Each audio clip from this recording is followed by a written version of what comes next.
जीवन में ऐसा हर किसी के साथ होता है। मन के विचारों को पकड़ना आसान नहीं होता। मन में इतने विचार होते हैं कि उनमें से कुछ अच्छे और कुछ बुरे अपनी अपनी जगह बना लेते हैं। बुरे विचारों पर भी नियंत्रण नहीं किया जा सकता और अच्छे विचारों पर भी नियंत्रण नहीं किया जा सकता। विचारों पर नियंत्रण असंभव है, ऐसा हम सब लोग मानते हैं। कुछ ऐसे विचार जो हमारे दिल में, हमारे दिमाग में, हमारे मन में बहुत बुरी तरह से घर कर जाते हैं और इन्हें हम अपने घर से बाहर निकाल देना चाहते हैं, इन्हें अपने मन से बाहर निकाल देना चाहते हैं, परंतु फिर भी ये हमारे मन में एक जगह बनाए हुए हैं। इन विचारों से कैसे हम निजात पा सकते हैं, कैसे ये हमारा पीछा छोड़ सकते हैं, कैसे ये हमारे मन के घर से बाहर निकल सकते हैं। अगर ना चाहते हुए भी आपके मन में बुरे विचार आते हैं तो बुद्ध की ये कहानी आपके विचारों को बदल सकती है। एक बार चंद्रवंशी राजकुमार भरत बुद्ध के सानिध्य भिक्षु के रूप में दीक्षित हुए। बुद्ध अपने भिक्षुओं को उपदेश देने के साथ साथ उनको भिक्षाटन के लिए भेजते थे, जहां से उनको भिक्षा मिलती थी। भरत को महात्मा बुद्ध ने भिक्षा लेने के लिए एक श्राविका के घर में भेज दिया।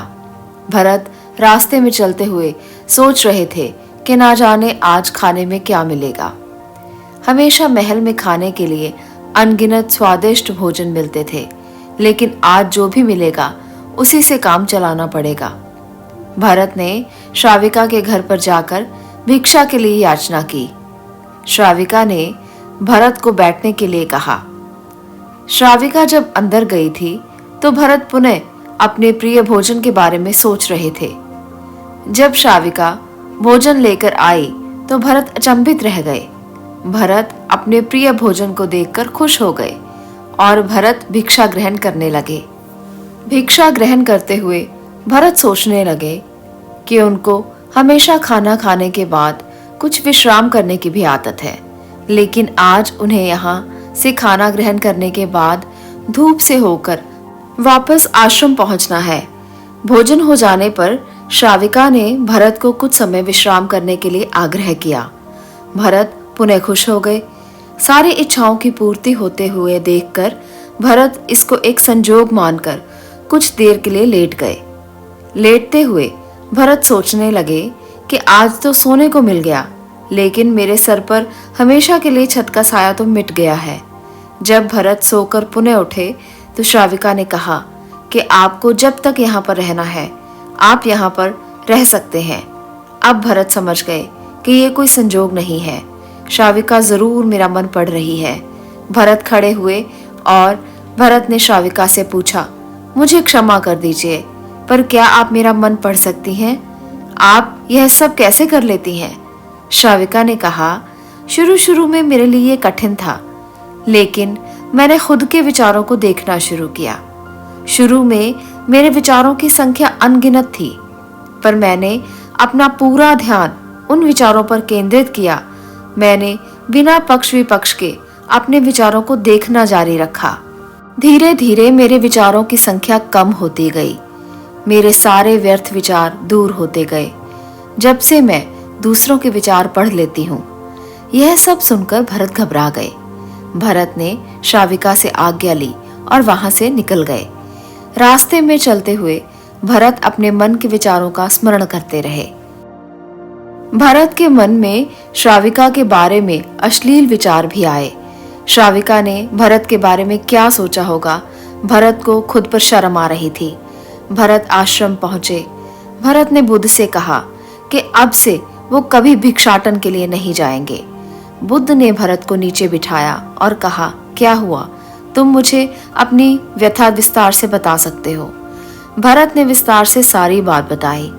भरत की बातों को सुनकर बुद्ध ने कहा कि आज से 7 दिनों के लिए श्राविका के घर पर भिक्षा के लिए तुम ही जाओगे, लेकिन तुमको कुछ बातों का ध्यान रखना होगा।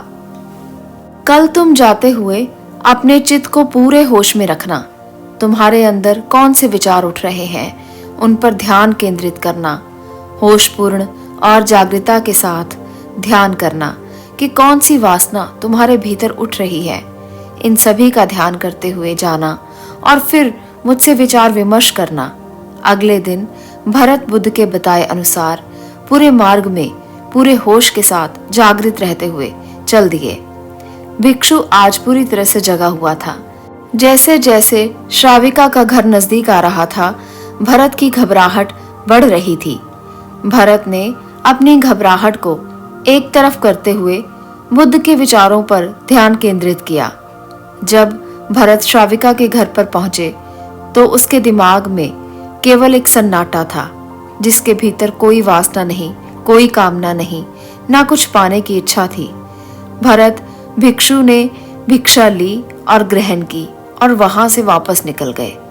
आज भरत रास्ते में नाचते हुए आया। आज उसको जिस आनंद की अनुभूति हुई वह अद्भुत थी। आज से पहले इस आनंद को उसने कभी महसूस ही नहीं किया था। भरत ने आश्रम जाकर बुद्ध को प्रणाम किया और उन्हें धन्यवाद किया, और उन्होंने बुद्ध से कहा कि आज जिस सुख का, जिस आनंद का अनुभव उन्होंने किया है, आज से पहले कभी भी ऐसा आनंद अनुभव नहीं हुआ।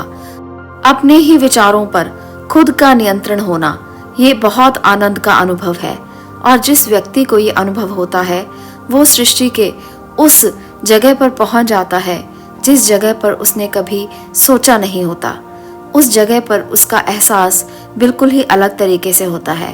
वो सृष्टि की उस ऊंचाइयों को छू लेता है जिस ऊंचाई को कभी एहसास भी नहीं कर सकता था। ये अनुभव बहुत अद्भुत है, बहुत अलौकिक है, बहुत आनंदित है। जो व्यक्ति अपने विचारों से मुक्त हो जाता है उसे ना तो सौंदर्य का आभास होता है और ना ही किसी कुरूप व्यक्ति को देखकर किसी कुरूपता का एहसास होता है। उसके विचारों में ये दोनों समान हो जाते हैं और यही एहसास अलौकिक एहसास बन जाता है। जब आपको ये समझ में नहीं आता कि क्या चीज़ खूबसूरत है, क्या उसमें ऐसा है जो आपको आकर्षित करता है, और क्या ऐसी वस्तु है जो बहुत कुरूप है और जो आपको अपने पास आने से भी रोक रही है।